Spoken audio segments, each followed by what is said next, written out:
did seem, and this might be dramatic, but like a total team collapse from the coaching down both sides of the ball, really starting in the trenches when you're looking at just how much the 49ers were dominated and the pressure that Brock Purdy, we're so used to seeing him poised and accurate.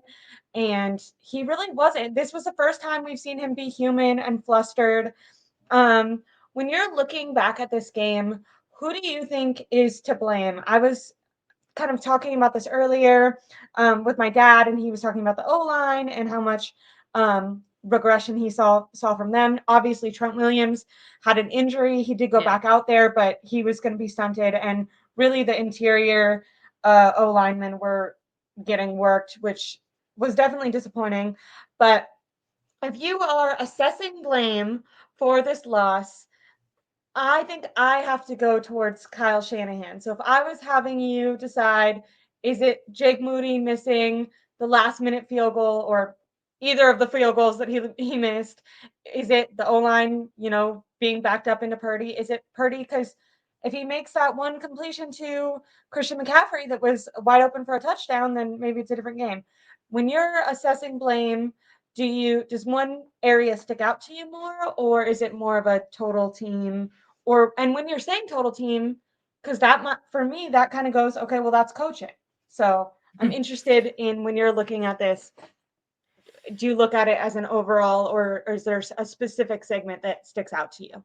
Yeah, I mean, I think it's very different reaction than what we had yesterday, because I think yesterday in the you know in Heat of the it moment. like in the heated moment of having just watched the game, you always look towards the low hanging fruit, and like the low hanging fruit in this game was Jake Moody, Yeah. missing 2 kicks in this one, or it could have been the ref. So like, oh my god, like those terrible calls.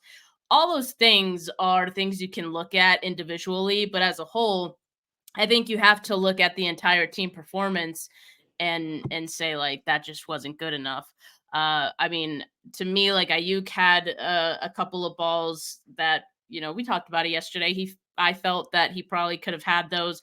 Talked about just a second ago. Brock Purdy had several throws he could have been more accurate on, and it would have been big plays. We'd be talking about the offense totally different today had he hit those. You can look at the trenches. I think if I'm looking at overall, something to blame or something that maybe strikes me as like something that can have the biggest blame is the trenches for sure. And I am looking at the offensive line, because the Browns defensive line was all over the place. They were getting penetration, especially in like run defense. They were on it. They were all over it. And so it was smothering, quite honestly. And I think that's why you didn't see a lot of as many runs, in addition to, Christian McCaffrey no longer being there. I think that's why they kind of went away from the run, more in that fourth quarter. But yeah, I think that's definitely a concern for me. But at the same time, like, we knew the Browns defensive line was going to be the best, probably the best defensive line in the league there is. And we talked about like how much Jim Schwartz has owned Kyle Shanahan, in all of their matchups. Kyle has only beaten him one time, and none of his offenses have ever scored over 20 points in those games. And so once again, we saw that play out exactly yesterday, right? So, I think I'm looking at the trenches, and just hoping it's really just a blip in the radar, and like you're probably not going to face a team as good as the Browns and their defensive line in particular. I know the Browns as a whole, like you could say what you want about them, but that defensive line I think is the best in the league. But I think it's also fair to question whether or not, like, if this team were to face the Eagles, who are also really Philadelphia. good in the Yeah. trenches, it's fair to have some concerns over that, right? But at the same time, it's week 6. Like, you're not going to see the Eagles for many weeks from now, and you hope that they can dial in a little bit better, especially like guys like Spencer Burford. I do feel like Trent Williams, having that ankle injury definitely, skewed his performance a little bit negatively. But I mean, Myles Garrett did, beat him a Yeah. few times even before that Yeah. injury happened. So yeah, I mean it was just tough altogether. And I think you can look at a number of different players or units that could have performed better in this one. So I'm looking at it as an overall like team loss. But gun to my head, if I had to blame a specific thing, I'm looking at the offensive line a little bit more. Okay. I like that. Can I make a case that I think it's Kyle Shanahan that is to Sure. blame?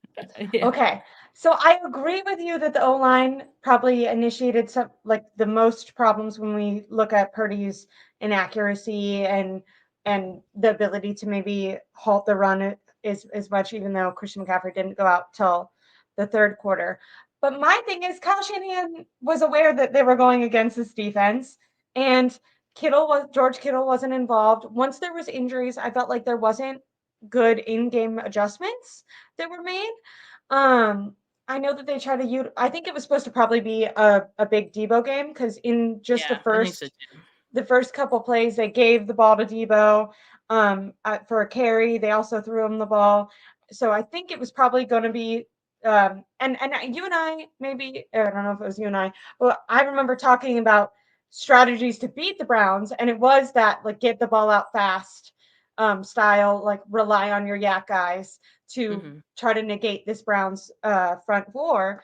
But in my head, if Debo goes out and Christian McCaffrey eventually goes out, why didn't they utilize Jordan Mason more, who was getting positive yards? And also, why didn't they utilize like George Kittle? I think got 2 targets in the whole game.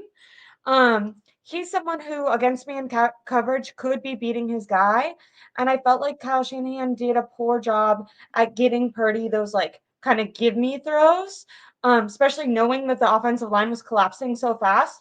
It felt like, and I don't know, we don't know the play call, so maybe Purdy was holding it longer than he should be and hesitating, but it felt like he was waiting for guys to get open while getting pressured, and then he would Yeah. kind of do some sporadic. I'm gonna turn around and throw the ball.